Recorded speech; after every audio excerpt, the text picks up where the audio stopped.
नमस्कार दोस्तों, आप सभी का स्वागत है हमारे YouTube चैनल प्रिजन व्लॉग में। तो आज हम बात करने वाले हैं भारत के टॉप 10 हिल स्टेशन के बारे में, जहां घूमने का सपना हर कोई देखता है। यही कारण है कि हर साल लोग भारत के विभिन्न हिल स्टेशनों में घूमना पसंद करते हैं। तो चलिए शुरू करते हैं बिना किसी देरी के। नंबर 10 पर है हमारा मनाली। अगर आप भी एडवेंचर्स के शौकीन हैं तो यह जगह आपके लिए बेहतरीन स्पॉट है। यहाँ आने वाले पर्यटक ट्रैकिंग, राफ्टिंग, पैराग्लाइडिंग, हाइकिंग आदि का लुत्फ उठा सकते हैं। मनाली से करीब 53 किलोमीटर दूर स्थित प्रसिद्ध रोहतांग पास में पर्यटकों को ग्लेशियर चोटियाँ और घाटियों के नज़ारे देखने को मिलते हैं। तो चलिए अब बात करते हैं शिमला की। मन को सुकून देने वाली हरियाली से घिरे शिमला को 7 पहाड़ियों का शहर भी माना जाता है। ब्रिटिश राज्य में यह हिल स्टेशन अंग्रेज़ों की ग्रीष्मकालीन राजधानी हुआ करती थी।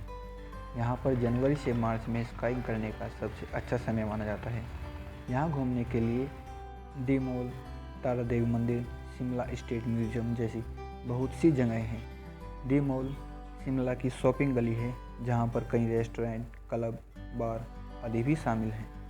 तो आप वहाँ पर जाकर भी उन चीज़ों का लुत्फ उठा सकते हैं। तो चलिए अब हम बात करते हैं हमारे अगले हिल स्टेशन दार्जिलिंग की। दार्जिलिंग को क्वीन ऑफ हिल्स के नाम से भी जाना जाता है। कभी सिक्किम का हिस्सा रहे इस हिल स्टेशन की खासियत है यहाँ के चाय बागान। एक समय दार्जिलिंग मसालों के लिए भी मशहूर था, लेकिन अब चाय के लिए यह विश्व स्तर पर जाना जाता है। दार्जिलिंग की सैर शुरू होती है मशहूर टॉय ट्रेन से, जो पहाड़ियों और वादियों के बीच से होकर गुजरती है। तो चलिए अब बात करते हैं नैनीताल की। इस जगह का नाम नैनीताल इसलिए पड़ा क्योंकि यहाँ नैना देवी का एक प्रसिद्ध मंदिर व ताल है। यहाँ आकर आपको शांत और प्रकृति के पास होने जैसा महसूस देगा। अगर आप यहाँ पर शॉपिंग करना चाहते हैं तो यहाँ शॉपिंग के लिए आप मॉल रोड जा सकते हैं। यहाँ की प्रसिद्ध झील नैना झील है, जिसमें रंग बिरंगी नावें और ऊपर से बहती हुई ठंडी हवा एक अद्भुत नज़ारा पेश करती है। गर्मियों के दिनों में नैनीताल का मौसम खुशनुमा रहता है और वहाँ की सुंदरता लाखों पर्यटकों को अपनी ओर आकर्षित कर सकती है। इसके साथ ही सर्दियों के मौसम में बर्फबारी भी इस हिल स्टेशन में देखने को मिलती है।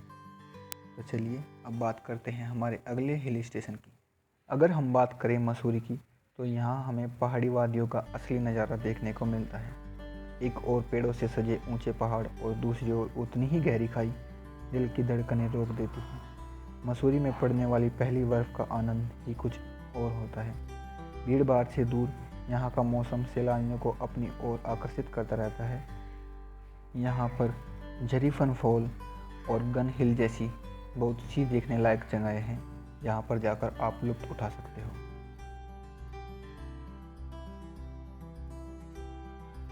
तो चलिए अब बात करते हैं हम अपने अगले हिल स्टेशन डलहौजी की। डलहौजी हिमाचल प्रदेश में चंबा जिले में स्थित एक प्रसिद्ध हिल स्टेशन है।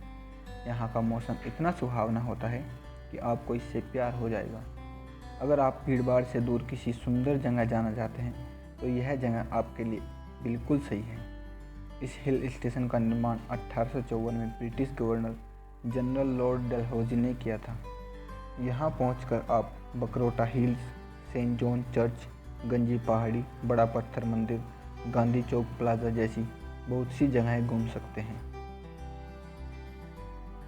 तो चलिए अब बात करते हैं भारत के पूर्व में स्थित मेघालय की राजधानी शिलोंग के बारे में। शिलोंग को बादलों का घर भी माना जाता है। यहाँ आकर आपकी हर चिंता समाप्त हो जाती है, क्योंकि यहाँ का नज़ारा ही कुछ ऐसा है। यह भारत का सबसे खूबसूरत हिल स्टेशन माना जाता है। शिलोंग में पूरी दुनिया का सबसे ऊंचा वाटरफॉल है, जिसे देखने दुनिया भर से लोग आते रहते हैं। इसे पूर्व का स्कॉटलैंड भी कहा जाता है। शिलोंग में अनेक जगहें हैं, जैसे Elephanta fall, Shillong view point, golf course आदि। तो चलिए अब बात करते हैं हम अपने आखिरी हिल स्टेशन कश्मीर की। किसी शायर ने कहा था कि अगर धरती पर स्वर्ग है तो वो यही है, क्योंकि यह जगह है ही इतनी सुंदर। यहाँ पर सुंदर झीलें, धार्मिक स्थान और हरे भरे पहाड़ हैं। यहाँ पर घूमने के लिए आपको इतनी जगहें हैं कि आपको महीना भर कम पड़ जाएगा। यहाँ की वादियों का नज़ारा देखने लायक है। कश्मीर की खूबसूरती को शब्दों में बयान नहीं किया जा सकता। हालांकि आतंकवाद ने यहाँ का माहौल बिगाड़ रखा है। अगर आप लोगों को यह वीडियो पसंद आया है तो प्लीज़ लाइक करें और सब्सक्राइब करें ताकि आने वाली वीडियो की जानकारी आपको मिलती रहे।